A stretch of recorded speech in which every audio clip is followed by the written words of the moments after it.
तो फेमस बनना ही है तो बना ही देती हूँ अपने आप को, है ना। अभी भी बहुत टाइम है रिलैक्स रहने का, बिल्कुल भी नहीं डरने का, सब हो जाएगा। आपको है ना चिंता नहीं लेने का, ओके। भूखे पेट रहने से भगवान नहीं खुश होने वाले, अप्सरा नीचे नहीं आने वाली और आपको 80 आउट ऑफ 80 नहीं देने वाली, ओके। ऊपर एकदम मस्त फूल खिल रहे हैं, आसमान में बादल चमक रहे हैं, तारे चमक रहे हैं और लास्ट में ऐसा लग रहा है सब खिचड़ी बना दी है। ऐसा पेपर आपका नहीं होना चाहिए। Drop it.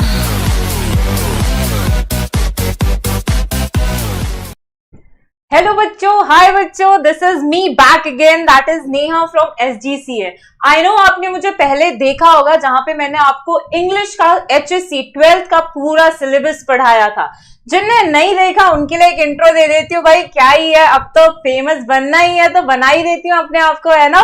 So this is Neha from SGCA। और जैसे कि आपको पता है कि 3 दिन में दैट इज 21st को आपका पहला पेपर होने वाला है 12th महाराष्ट्र का। भाई सुन लो, आपका पेपर होने वाला है। सो हियर आई एम, मैं आपका मसीहा बन के आई हूं कि इन 3 दिनों में जितने भी टाइम आपके पास बचा है उस टाइम में आपको आखिर करना क्या है, या जिन बच्चों की नैया ऑलमोस्ट डूब गई है उसको वापस कैसे तराना है, ठीक है, कैसे उसको सरफेस पे लाना है। तो उनके लिए ये स्पेशली मैंने वीडियो बनाया है कि जिनने अभी तक प्रिपरेशन की नहीं है या जिनकी ऑलमोस्ट प्रिपरेशन हो गई है, तो अपने स्किल्स को मास्टर करने के लिए या पेपर में 80 आउट ऑफ 80 स्कोर करने के लिए आपको इन लास्ट के 3 दिनों में क्या करना चाहिए। बच्चों 3 दिन है, अब तो शुरू ही हो जाओ, और कोई चारा नहीं है आपके पास, ठीक है। तो बात मेरी कान खोल के सुन लो, दिमाग में डाल लो और डिसाइड कर लो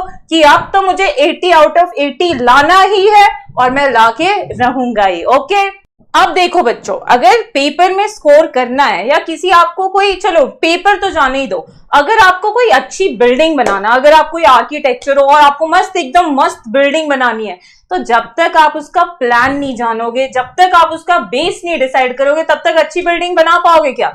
तो वही कहानी है हमारे इंग्लिश पेपर के साथ। लगता बड़ा इजी है कि आ जाएंगे यार, क्या ही है, लैंग्वेज सब्जेक्ट है, बस जानना है, इधर उधर करना और हो जाएगा, लेकिन ऐसा नहीं है बच्चों।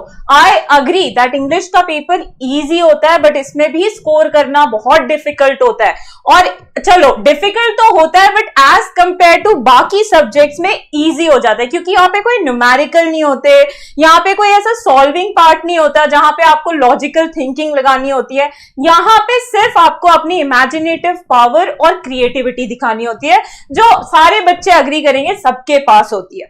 तो अगर आपको इंग्लिश पेपर में 80 आउट ऑफ 80 स्कोर करना ही है, तो पहले हम ये जान लेते हैं कि हमारा पेपर पैटर्न कैसा होता है, मार्क्स डिस्ट्रीब्यूशन कैसा होता है, किसको कितना टाइम देना है, कौन सा सेक्शन कितना ज्यादा इंपॉर्टेंट है, पेपर को प्रेजेंट कैसे करना है।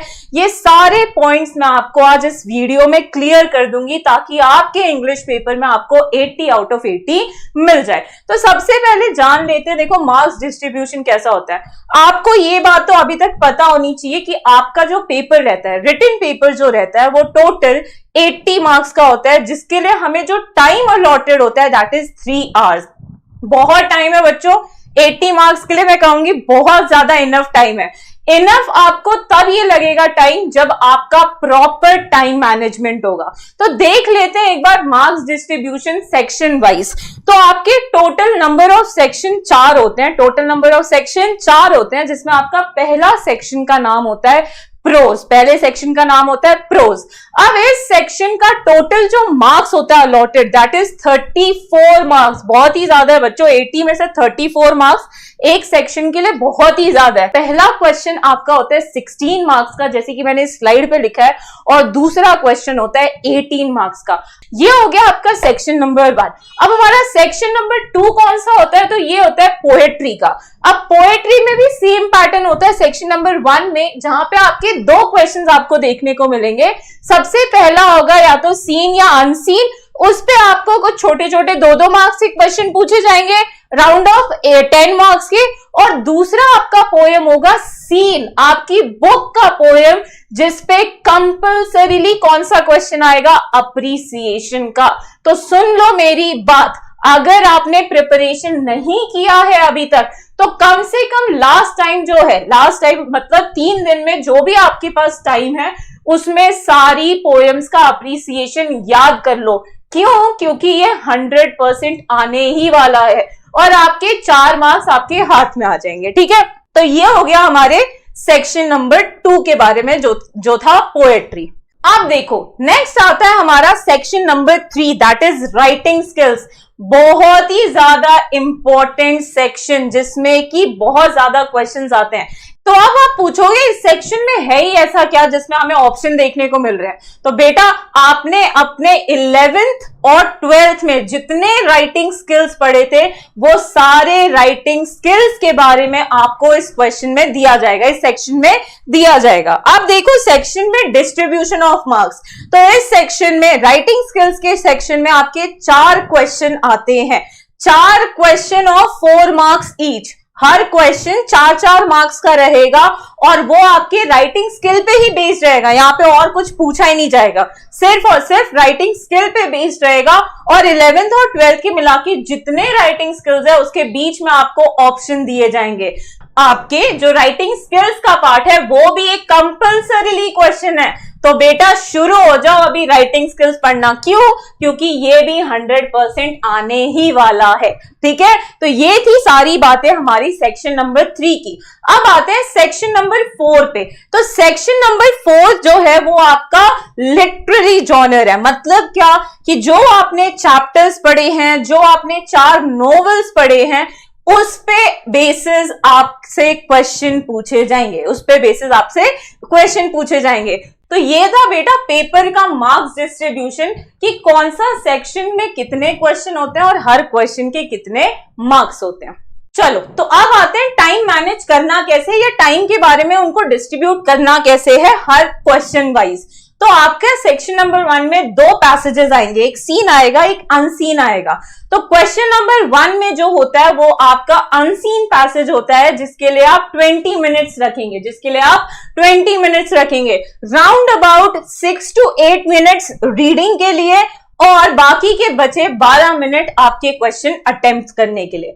दूसरा क्वेश्चन जो होता है वो सीन पैसेजेस से होता है, समरी एंड माइंड मैपिंग पूछी जाती है जिसके लिए आप 4-4 मिनट्स रखेंगे। तो 4-4 मिनट्स में आपका वो कंप्लीट हो जाएगा और रीडिंग के लिए आप टाइम मैनेज कर लेंगे तो उस अराउंड कम से कम इस क्वेश्चन को आप 30 मिनट्स ही देंगे। तो सेक्शन नंबर 1 कंप्लीट करने के लिए आपको मैक्स टू मैक्स 50 मिनट्स ही लगने चाहिए। कितने बच्चों?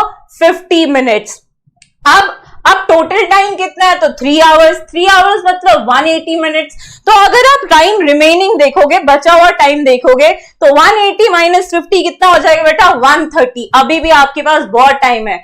तो ये हो गया आपका सेक्शन नंबर 1 जहां पे आप उसको 50 मिनट्स अलॉट करेंगे और दोनों क्वेश्चन उसमें कंप्लीट करेंगे। और सेक्शन नंबर 1 कंप्लीट करने के बाद आपके पास कितने बचने चाहिए? 130 मिनट्स। ओके, चलो तो अब आते हैं हमारे section number 2 that is pros section.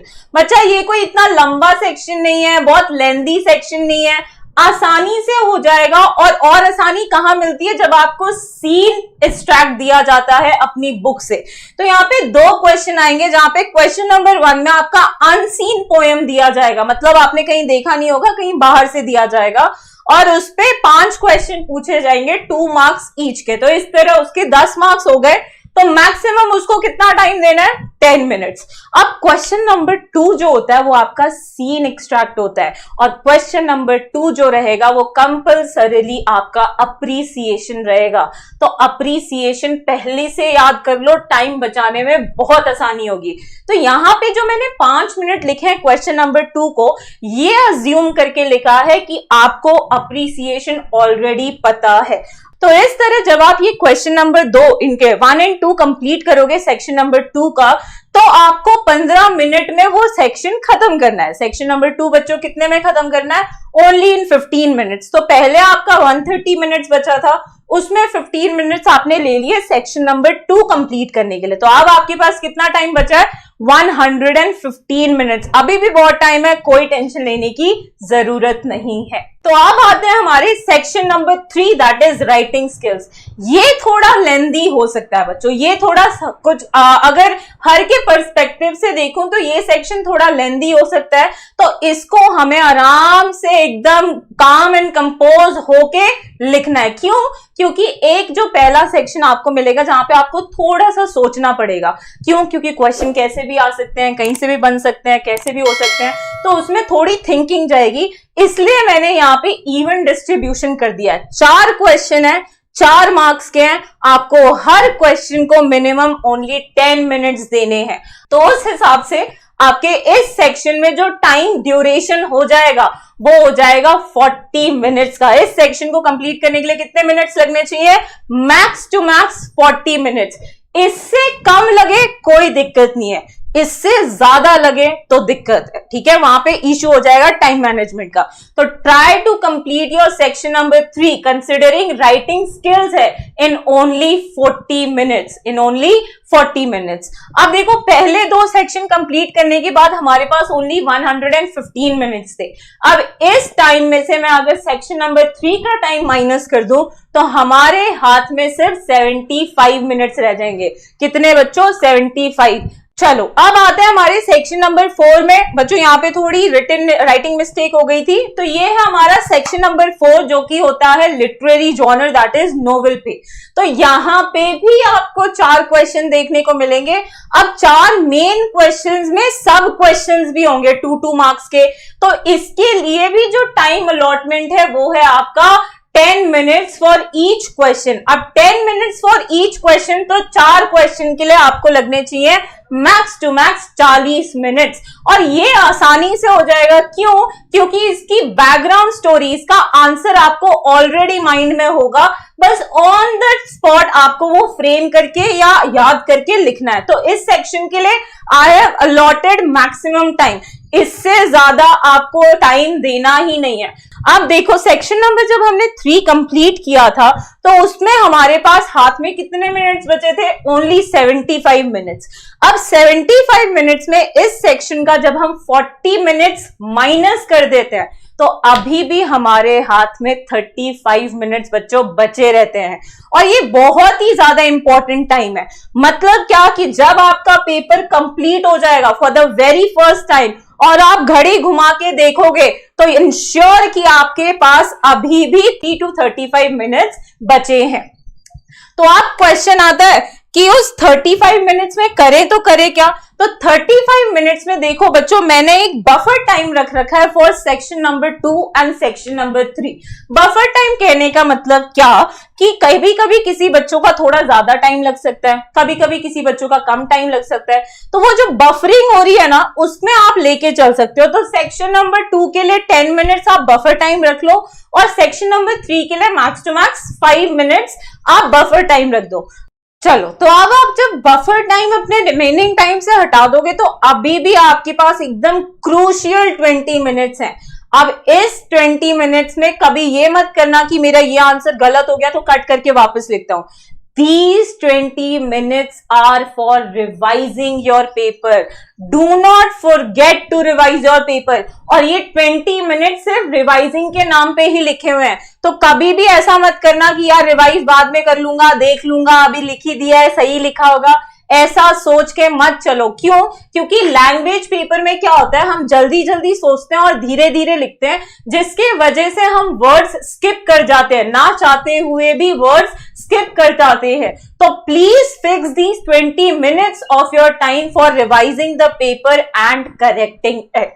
So this was the time management for your paper. ठीक है, कि 3 आवर्स को हमें कैसे डिस्ट्रीब्यूट करना है, section wise and question wise. I hope सबको समझा होगा। चलो, अब तो हमने ये समझ लिया कि मैम सेक्शन वाइज में इतना जाना चाहिए, क्वेश्चन वाइज में इतना जाना चाहिए, लेकिन इसको याद कैसे रखें या इसमें हमारा हाथ कैसे बैठाएं। ठीक है, तो ये सबसे पहला तरीका, या सारे अब जो आपको प्रिपरेशन स्टार्ट करनी है कैसे स्टार्ट करें, तो सबसे पहले जिस डिवाइस पे आप मेरे को देख रहे हो या जो आप जिस पे नेटफ्लिक्स या प्राइम वीडियो जो भी आप चीजें देखते हो, सारे डिवाइसेस को साइड में रख दो मेरा वीडियो देखने के बाद, ठीक है, मेरा वीडियो देखने के बाद सारे डिवाइसेस को छुओ ही मत, भूल जाओ कि वो मेरी जिंदगी में हुआ करते थे, सिर्फ एग्जाम के टाइम तक। बहुत बड़ी जिंदगी है, बहुत सारा टाइम है वो सारे डिवाइसेस को यूज करने का, तोड़ने का, फोड़ने का, नया खरीदने का, ठीक है। लेकिन अभी के लिए सारे आपके इलेक्ट्रॉनिक डिवाइसेस को मम्मी तर दे दो, ठीक है, मम्मी के पास दे दो, मम्मी मस्त उनसे चिल करेंगी। फिर अब तो डिवाइसेस साइड में रख दिए, अब क्या करने का, तो टाइम मैनेजमेंट को प्रैक्टिस करने के लिए, टाइम मैनेजमेंट को प्रैक्टिस करने के लिए एक पुरानी क्लॉक लो, उसको सामने रखो, 2 सैंपल पेपर उठाओ और सॉल्व करना चालू हो जाओ। ये वीडियो पब्लिश होने के बाद आपके पास 3 घंटा आराम से रहेगा, तो आज ही के आज आपका पहला सैंपल पेपर में भी बच्चों मैं आपको सजेस्ट करूंगी कि प्रीवियस ईयर पेपर को उठाओ और उसको सॉल्व करना शुरू हो जाओ। फिर कल भी आपके पास टाइम है ना, तो कल भी आप एक प्रीवियस ईयर पेपर उठाएंगे, 3 घंटा टाइम अलॉट करेंगे और उसको सॉल्व करेंगे। क्यों बोल रही हूं, ताकि आपका उस हाथ बैठ जाए उस टाइम मैनेजमेंट पे, ठीक है, कि अगर आपने प्रैक्टिस कर ली कि इस क्वेश्चन को 10 मिनट्स ही देना है, तो प्रैक्टिस करने के बाद अपने आप ही आपका माइंड सेट हो जाएगा कि हाँ 10 मिनट्स हो गए, खत्म, अब ये क्वेश्चन आगे नहीं बढ़ाना है, नेक्स्ट क्वेश्चन पे शिफ्ट होना है। ओके, अब ये सारी बातें हो गई कि आपको 18th एंड 19th फेब को क्या करना है। अब आते हैं वो बातें जानने के लिए कि हमें लास्ट डे ऑफ एग्जाम में क्या करना है, that is on 20th Feb, जब हम अगले दिन अपना पेपर अटेम्प्ट करेंगे। तो बच्चों इंग्लिश लैंग्वेज सब्जेक्ट है, सारी जो बुक है आपकी, सारे जो चैप्टर्स है, सारे जो पोएम्स है, सारे जो नोवेल सेक्शंस है, सारे जो राइटिंग स्किल्स हैं, उनको एक बार रीड कर डालो। एक दिन 24 घंटे आपके पास, 24 घंटे पूरी बुक को एक बार रीड कर डालो। दूसरा काम क्या करोगे, जो भी आपने पोएम के अप्रिसिएशंस को याद किया है वो एक और बार रिवाइज कर लो, उससे आपको 4 मार्क्स मिलने वाले हैं, 4 मार्क्स मिलने वाले हैं। वो सारे टॉपिक्स को रिवाइज कर लो, सारे अप्रिसिएशंस को याद कर लो, जितने भी आपने राइटिंग स्किल्स पढ़े हैं सबके फॉर्मेट्स वापस रिवाइज करो। ये सारी बातें होने वाली है लास्ट दिन पे, that is on 20th Feb की। आपको क्या करना है, सारे फॉर्मेट्स याद करो और सारे ग्रामर के टॉपिक्स भी रिवाइज करो, सारे रूल्स को रिवाइज करो, ताकि सारे रूल्स या सारे फॉर्मेट्स आपके माइंड में रिफ्रेश हो जाएं और वही चीज आप अगले दिन अपने एग्जाम में अप्लाई कर सको। तो ये सारी बातें हो गई कि आपको लास्ट दिन पे करना क्या है। और बच्चों I know I am saying कि ये करो, वो करो, इतना करो, इतना करो, डरो मत, बस डरो मत। आपको अपनी एंजाइटी लेवल बढ़ाने की कोई जरूरत नहीं है। एक पेपर है, एक शीट ऑफ पेपर है जो कि 80 मार्क्स के लिए आने वाला है, उसमें आपको सिर्फ लिखना है। उसके लिए अपनी धड़कनें बढ़ा के क्या करोगे, धड़कनें बढ़ाने के लिए और बहुत भी रीजन होने वाले हैं, इसको छोड़ो यार, ये तो पेपर है, ठीक है। तो चिल्ड आउट हो जाओ, थोड़ा आराम से लो, ज्यादा टेंशन मत लो, सब हो जाएगा, सब बढ़िया होगा। ओके, अब देखो, अब ये तो जान लिया कि लास्ट दिन पे करना क्या। अब ड्यूरिंग द एग्जाम, मतलब जब आप एग्जाम देने बैठे हो तब क्या क्या चीजें आपके माइंड में रहनी चाहिए। तो सबसे पहला बेटा कि अगर आपका जो भी वेन्यू है जहां पे आपका एग्जाम होने वाला है, वहां पे आप आधे घंटे पहले ही पहुंच जाओ, ताकि आप हाइपर ना हो जाओ, लेट होने के चक्कर में आप हाइपर ना हो जाओ। दूसरी बात, जब आप एग्जाम के लिए बैठ जाते हैं, घंटी बज जाती है, मस्त एक पानी पी, दैट मीन्स टू से स्टे हाइड्रेटेड। इसकी वजह से क्या होगा, आपका कॉन्सेंट्रेशन नहीं बिगड़ेगा और आज का जो कॉन्सेंट्रेशन है उसके लिए माइंड सेट हो जाएगा। फिर पानी पी लिया, रिलैक्स हो गए, अपने आप को थोड़ा काम करो, कंपोज करो। पहला एग्जाम है इंग्लिश पेपर, 12th का एग्जाम है, ये सोच के हम धीरे धीरे टेंशन लेने लग जाते हैं और वो हम पे ही हावी हो जाता है। तो मस्त एकदम चिल्ड आउट हो जाओ, काम हो जाओ, कंपोज्ड हो जाओ। कोई नहीं, इंग्लिश पेपर है, हो जाएगा, हमने नेहा मैम से सीखा हुआ है ना, सब कर डालेंगे हम तो। चलो, तीसरी चीज, meditate for 15 minutes before the exam. जब भी आप उस हॉल में बैठे हो, उस एनवायरनमेंट को थोड़ी सी अडेप्ट करने की कोशिश करो। अब देखो, कभी कभी बच्चे क्या होते हैं, पहला पेपर है, 12th का पेपर है, क्या होगा क्या नहीं होगा, अच्छा जाएगा कि नहीं जाएगा, इस बारे में इतना टेंशन ले लेते हैं कि पेपर ही पूरा खराब जाता है। तो अपने आप को थोड़ा सा काम रखो, कंपोज रखो, माइंड में कुछ भी मत करो, माइंड को एकदम ब्लैंक रखो फॉर 15 मिनट्स। तो ये हो गया तीसरा चीज जो आपको ध्यान रखना है। अब देखो कभी कभी पेपर लिखते समय क्या होता है ना, यार ये तो मेरे को नहीं आ रहा, मैं फेल होने वाला हूं, सब लिख रहे हैं, सब ये कर रहे हैं, वो कर रहे हैं, मेरे लिए इतना डिफिकल्ट क्यों है। ऐसा नहीं है, वो डिफिकल्टी सिचुएशन सिर्फ आपके लिए नहीं है, वो सभी के लिए है। अगर एक क्वेश्चन आपको पढ़ने के बाद डिफिकल्ट लग रहा है तो बाकी जो एग्जामिनेशन हॉल में बच्चे बैठे ना उनको भी डिफिकल्ट लग रहा है। अपने आप को ही सिर्फ समझ के अपनी नैया मत डुबा देना। जिस सिचुएशन में आप हैं उसी सिचुएशन में आपके अगल बगल वाले, तो उसका टेंशन तो बिल्कुल भी नहीं लेना। नेक्स्ट आपको जो चीज याद रखनी है, जितना पढ़ लिया उतना ही पढ़ के जाओ, बस उतना याद कर लो। तो टेक इनफ रेस्ट। 8 घंटे का तो आपको नींद होना ही चाहिए, भले ही आपको नींद आए या ना आए। और एग्जाम से पहले पेट भर के जाना है, ज्यादा नहीं कम नहीं, जितना आपका नॉर्मल एपेटाइट है उतना आपको खाना खा के ही जाना है। भूखे पेट रहने से भगवान नहीं खुश होने वाले, अप्सरा नीचे नहीं आने वाली और आपको 80 आउट ऑफ 80 नहीं देने वाली। तो खाना खा के भी चले जाओगे तो कोई दिक्कत नहीं है, ठीक है। लास्ट आपका आता है जो आपको चीज याद रखनी है, जो कि आपके पास 20 मिनट्स हैं, जैसे कि मैंने आपको पहले बताया था, जो कि आपके पास 20 मिनट्स इन हैंड है, उसको किसी और चीज में टाइम वेस्ट ना करते हुए अपने पेपर को रिवाइज करो। ऐसा हो सकता है कि भले ही आपने 80 मार्क्स में 60 मार्क्स का ही अटेम्प्ट किया हो सकता है कि फॉर एन एग्जाम्पल की मैंने मान लिया कि आपने सिर्फ 60 मार्क्स का अटेम्प्ट किया। इंश्योर दैट कि जो आपने 60 मार्क्स का अटेम्प्ट किया उसमें आपको फुल मिले, 60 आउट ऑफ 60 मिले। तो इसीलिए रिवाइजिंग इतनी जरूरी होती है। एक और बात बता देती हूं जो कि बहुत ही ज्यादा इंपॉर्टेंट होती है, वो होता है how to present your paper. Presenting the paper is the key element for a good paper, ठीक है। अगर आपको अपने पेपर में अच्छा स्कोर चाहिए तो आपको प्रेजेंटेशन पे ध्यान देना ही पड़ेगा, specially for language subject. English के लिए तो आपको ध्यान देना ही पड़ेगा। तो फॉर इंग्लिश पेपर अभी उबड़ खाबड़ मत करो कि सेक्शन बी पहले अटेम्प्ट कर लिया, सेक्शन सी। मैंने आपको प्रॉपर टाइम मैनेजमेंट दे दिया है। अटेम्प्ट दी सेक्शन वाइज, मतलब क्या, सेक्शन ए अटेम्प्ट करो, सेक्शन बी अटेम्प्ट करो, सेक्शन डी अटेम्प्ट करो एंड सेक्शन सी अटेम्प्ट करो एंड डी अटेम्प्ट करो। अगर आप उल्टा करना चाहते हो तो उल्टा भी आप कर सकते हो, section D, section C, section B and section A, लेकिन ऊपर नीचे मत करो। कि अगर आप ऊपर से स्टार्ट कर रहे हो तो पहले सारे ऊपर के सेक्शंस करो और नीचे से स्टार्ट करो तो उसी फ्लो में करो। एक हो गया। दूसरी बात, कभी स्टार्टिंग में हम एकदम चिल्ड आउट रहते हैं कि हमारे पास बहुत टाइम है, मस्त एकदम हैंड राइटिंग निकालते हैं अप्सरा वाली, अप्सरा पेंसिल से 5 marks for good hand writing पाने के लिए। तो जो हैंड राइटिंग आप अपने पेपर के स्टार्टिंग में रख रहे हो वही हैंड राइटिंग आपके पेपर में एंडिंग तक होनी चाहिए। पूरे ऐसा भी किसी के साथ दिक्कत हो सकती है कि मैम मेरी हैंडराइटिंग ही गंदी, अभी क्या करूं।